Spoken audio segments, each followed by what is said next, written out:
बाबा जी की प्यारी सास संगत जी राधा स्वामी जी। संगत जी, आज की साखी में हम जानेंगे कि कई बार हमारे मन में यह चीज़ आती है कि कभी किसी इंसान ने कोई भी बुरे कर्म नहीं किए होते, किसी का दिल नहीं दुखाया होता और कुछ भी ऐसा गलत नहीं किया होता जिससे उसे उसके जीवन में बहुत बड़ा दुख भोगना पड़े। लेकिन फिर भी कई बार इंसान को अपनी ज़िंदगी में बहुत ज़्यादा दुख से होकर गुजरना पड़ता है। ऐसा क्यों होता है, आज इस साखी में हम जानेंगे। संगत से मेरी विनती है कि वीडियो को पूरा सुने और चैनल को सब्सक्राइब करना मत भूलें। यह साखी अमृतसर में रह रहे एक सत्संगी भाई की है। यह भाई बचपन से ही सत्संगी माहौल में पला बड़ा था और यह भाई अपने माता पिता के साथ बचपन से ही सत्संग घर में सेवा के लिए जाया करता था।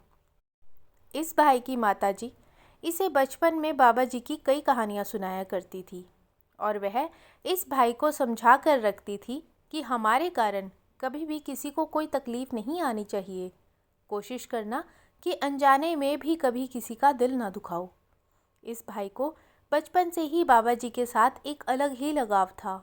कभी गलती से इस भाई के पाँव के नीचे चींटी भी आने लगती तो यह भाई तड़प जाता कि उससे कितना बड़ा पाप होने वाला था। यह भाई हमेशा बाबा जी की तस्वीर के सामने बैठकर बाबा जी से बातें किया करता था।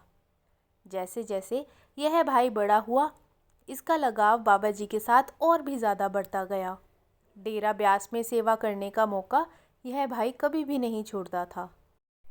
इस भाई की शादी भी एक सत्संगी परिवार की लड़की से ही हुई और वह भी इस भाई जैसी सोच ही रखती थी कि हमारे कारण कभी किसी को कोई तकलीफ़ ना आए। इस भाई ने अपनी शादी होते ही अपनी पत्नी के साथ जाकर नामदान ले लिया और दिन रात भजन सिमरन करने लगा।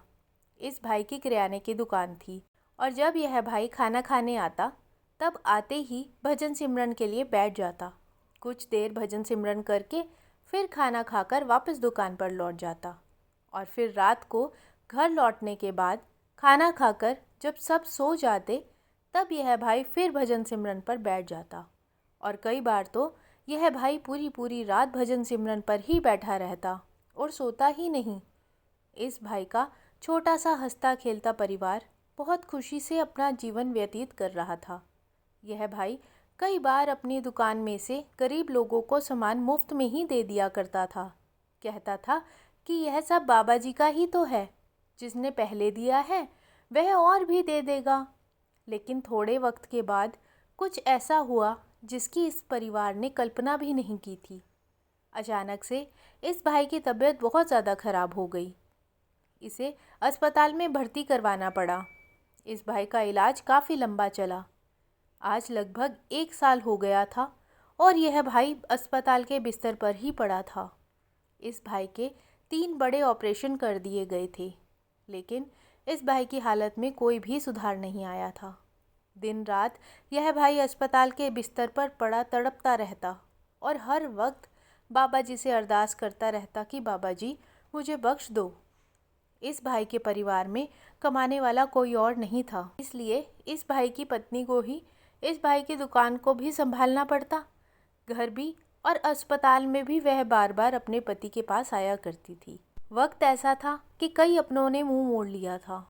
इस बार इस भाई की पत्नी इससे मिलने अस्पताल में आई तो वह बहुत ज़्यादा रो रही थी, क्योंकि वह घर, अपने पति का इलाज और दुकान सब कुछ ठीक से संभाल नहीं पा रही थी। अपने पीछे से घर पर 2 छोटे बच्चों को भी छोड़कर आया करती थी, जिनमें से एक बच्चे को सीढ़ियों से गिरने के कारण सर पर काफ़ी चोट लग चुकी थी, जिसके कारण वह बहुत परेशान हो चुकी थी, क्योंकि उसके छोटे छोटे बच्चे रुल जाते थे। उस भाई ने अपनी पत्नी को हौसला दिया और कहा कि बाबा जी पर विश्वास रखो, यह समय भी निकल जाएगा। थोड़ी देर बाद उस भाई की पत्नी वापस घर चली आई। उस भाई ने अपनी पत्नी को तो हौसला दे दिया, लेकिन वह खुद अंदर से टूट चुका था। इतना बेबस उसने कभी भी महसूस नहीं किया था। उस रात वह बहुत रोया और बाबा जी से कहने लगा कि बाबा जी, मैंने सारी उम्र कोई गलती नहीं की, ना ही कभी शराब का सेवन किया, ना ही मांस खाया और ना ही कोई और नशा किया, और मैंने हमेशा हक हलाल की कमाई से अपना घर चलाया। जब मैं ठीक था तब मैं भजन सिमरन को भी पूरा वक्त दे पा रहा था और मुझे जब भी मौका मिलता मैंने सेवा भी की। फिर बाबा जी, मुझे किस गलती की सज़ा मिल रही है? मुझे समझ नहीं आता मुझसे मेरे जीवन में ऐसा क्या पाप हुआ जो मुझे उसका इतना बुरा अंजाम भुगतना पड़ रहा है। उस रात वह भाई किसी तरह रोता रोता सो गया। पर उस रात उस भाई को सपना आया। उसके सपने में बाबा जी आए और उन्होंने कहा कि बेटा, तूने इस जन्म में तो पूरी कोशिश की है कि तुझसे कभी कोई गलती ना हो और यह जीवन तूने बहुत अच्छे कर्मों के साथ व्यतीत किया है, भजन सिमरन भी किया है और सेवा भी की है। लेकिन जिन कर्मों का हिसाब तू अभी दे रहा है वह तेरे पिछले जन्म के कर्म हैं। फिर उस भाई को आगे नज़र आया कि वह बचपन में अपने दोस्तों के साथ किसी तालाब पर गया था और उस तालाब पर उस भाई और उसके दोस्तों ने एक मेंढक को पकड़ा और फिर इस भाई ने एक चाकू लेकर उस मेंढक का पेट चीर दिया था। और इसके बाद उस भाई को नज़र आया कि कैसे इस जन्म की सेवा और भजन सिमरन के कारण उसे यह दुख मिला ज़रूर है, लेकिन इसके बाद इस भाई को 84 के जेल खाने से मुक्ति मिल गई है और वह अपने निज धाम सचखंड पहुंच चुका है। इस सपने से वह भाई नींद से उठ गया और बहुत तेज़ तेज़ रोने लग गया और बाबा जी से अरदास करने लगा कि बाबा जी, चाहे मैं एक बच्चा था लेकिन वह बेजुबान मेरे कारण कितना तड़पा और कितनी बुरी मौत मेरे कारण उसे मिली। कर्मों का हिसाब तो देना ही पड़ेगा। अब उस भाई को समझ आ चुका था कि अगर इस जन्म में उसे बाबा जी ना मिले होते तो शायद यह जीवन अच्छे से गुजर जाता, लेकिन उसके लिए नरक के दरवाजे खुले थे और उसे इस 84 के जेल खाने से मुक्ति नहीं मिलने वाली थी। लेकिन अब इस दुख को सहने के बाद, अपने उन कर्मों का हिसाब किताब देने के बाद उसे यकीन था कि बाबा जी उसे अपने साथ ले जाएंगे और उसे इस 84 के जेल खाने से मुक्त करवाकर सचखंड पहुंचा देंगे। संगत जी, हम भी कई बार अपनी ज़िंदगी में परेशानियों का सामना करते हैं।